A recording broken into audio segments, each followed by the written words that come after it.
Bienvenue encore à cette série d'enseignements sur la question des enseignements, de l'enseignement, de la formation, de l'école pastorale, l'école biblique, etc.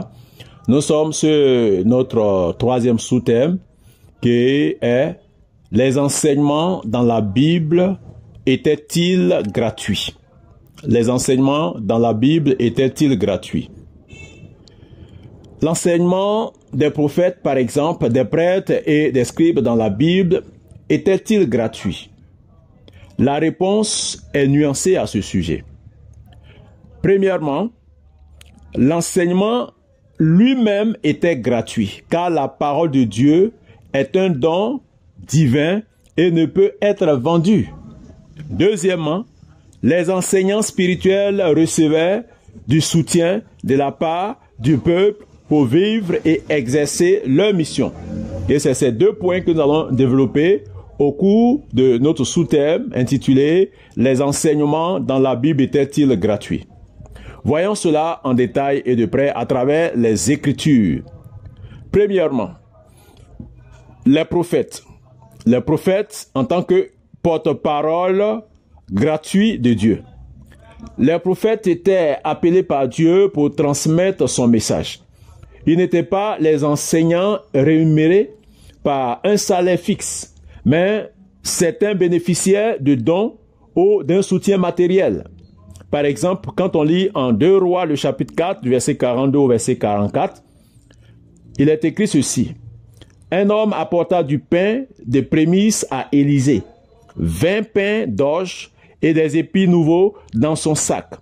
Élisée dit, « Donne à ces gens et qu'ils mangent. » Élisée et ses disciples vivaient de dons volontaires, mais ils ne vendaient pas leur enseignement.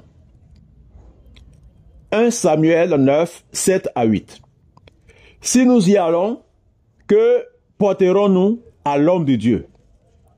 Le serviteur répondit à Saül, « Voici, j'ai le quart d'un sicle d'argent.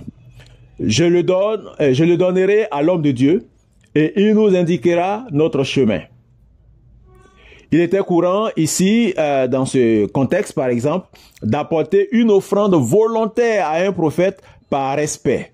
Mais ce n'était pas un tarif obligatoire. En Michée 3, le verset 11, il est écrit ceci, parce que c'est une réprimande des faux prophètes. Ces chefs jugent pour des présents. Des prêtres enseignent pour un salaire. Et ces prophètes devinent pour de l'argent. Et ils osent s'appuyer sur l'Éternel. Michée ici dénonce la monétisation du ministère, signe d'un détournement spirituel. Là, il faut que ce soit clair. Deuxièmement, les prêtres, soutenus par la dîme et les offrandes. Contrairement aux prophètes, les prêtres avaient un système établi pour leur subsistance. Quand on lit en Nombre le chapitre 18, le verset 21, il est écrit ceci. « Je donne comme possession aux fils de Lévi toutes les dîmes en Israël, en retour du service qu'ils font, du service de la terre et de la tente d'assignation. » Ici, les prêtres ne fixaient pas un prix pour l'enseignement, mais le peuple devait les soutenir par la dîme. Un prix n'était pas fixé, mais le peuple devait être conscient pour les soutenir. Est-ce que c'est ce qui se passe aujourd'hui dans nos églises, dans nos assemblées? En Deutéronome 18, le verset 1 à 2, il est écrit que les sacrificateurs, les Lévites, toute la tribu de Lévi n'auront ni part ni héritage avec Israël. Ils vivront des sacrifices de l'Éternel. Les Lévites n'avaient pas de terre ni de biens.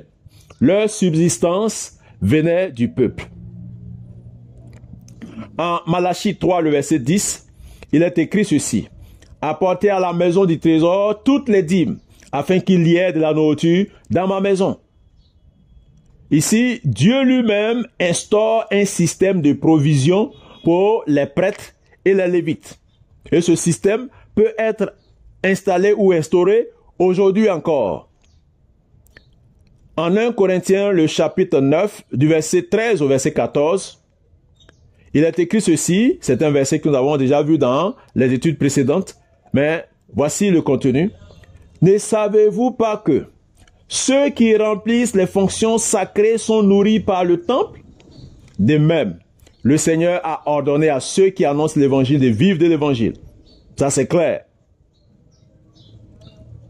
Paul, ici, compare les serviteurs de Dieu dans l'ancienne alliance avec les ministres de l'évangile, soulignant qu'ils doivent être soutenus. Petit 3. Il est question maintenant des scribes. Nous sommes dans les Écritures. Il est question des scribes qui sont des experts de la loi, mais pas marchands de l'enseignement.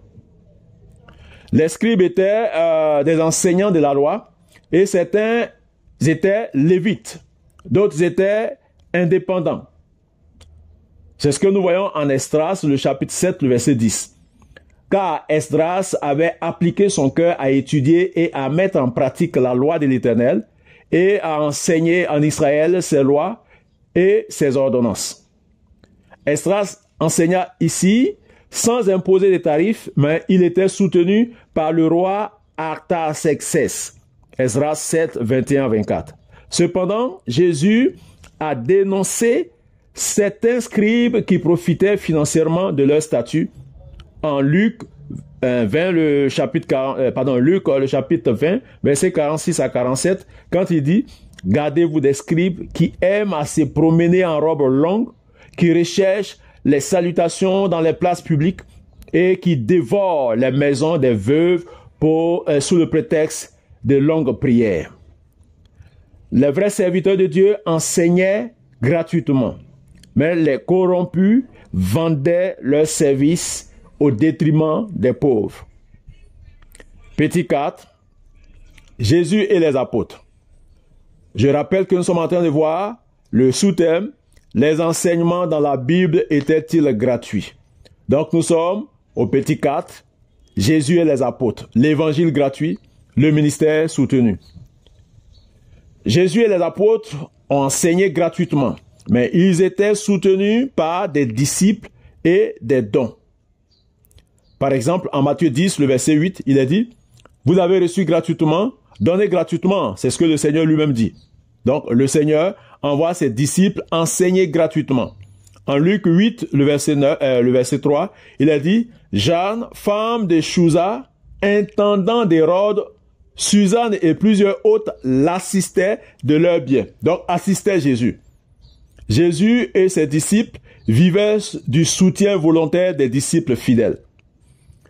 En Acte 4, à partir du verset 34 au verset 35, il est écrit ceci, « Car il n'y avait parmi eux aucun indigent. Tous ceux qui possédaient des champs ou des maisons les vendaient, apportaient le prix des biens vendus et le déposaient aux pieds des apôtres. » L'Église primitive fonctionnait par la générosité des croyants et non par la vente d'enseignement, ce qui n'est pas le cas aujourd'hui. En Galates 6, c'est un verset que je vous avais demandé de retenir, que celui à qui l'on enseigne la parole fasse part de tous ses biens à celui qui l'enseigne. L'enseignement reste gratuit, mais l'enseignant doit être soutenu par ceux qui bénéficient de son enseignement. Et retenez cela. L'enseignement reste gratuit, mais l'enseignant doit être soutenu par ceux qui bénéficient de son enseignement. Est-ce que les enseignements aujourd'hui sont gratuits? Et en même temps, on pose la question, est-ce que l'enseignant est soutenu par ceux qui bénéficient de son enseignement? En 1 Timothée 5, le verset 17 au verset 18, il a dit que les anciens qui dirigent bien soient jugés dignes d'un double honneur, surtout ceux qui travaillent à la prédication et à l'enseignement. Car l'Écriture dit, tu ne muselleras pas le bœuf qui foule le grain, et l'ouvrier mérite son salaire. Le ministère doit être honoré et soutenu, mais sans transformer la parole de Dieu en commerce. Alors, quelle conclusion nous pouvons faire de ce sous-thème? Les enseignements dans la Bible étaient-ils gratuits? Quelle conclusion? Ce que nous retenons, c'est que les prophètes enseignaient gratuitement, bien qu'ils recevaient parfois des dons volontaires. Les prêtres vivaient de leur dîme ou de la dîme et des offrandes, mais ne vendaient pas leur enseignement. Les scribes enseignaient gratuitement, sauf les corrompus dénoncés par le Seigneur Jésus. Jésus et les apôtres ont enseigné gratuitement, mais ont été soutenus par des disciples fidèles. Ce qui est condamné, c'est la vente de la parole de Dieu, comme on l'a vu en Michée 3, 11 et 2 Pierre 2, 1 à 3. Ce qui est encouragé, c'est le soutien volontaire aux enseignants, comme on le voit en Galates 6, 6, 1 Timothée 5, 17 à 18. Doit-on payer pour une formation? Non, car la parole de Dieu ne se vend pas. Oui, on peut soutenir ceux qui enseignent par des dons volontaires. Une école biblique devait être soutenue par les dons des croyants et non fonctionner comme une entreprise. Je crois que nous y reviendrons. Il y a un thème prévu pour cela. Que le Seigneur vous bénisse et à la prochaine.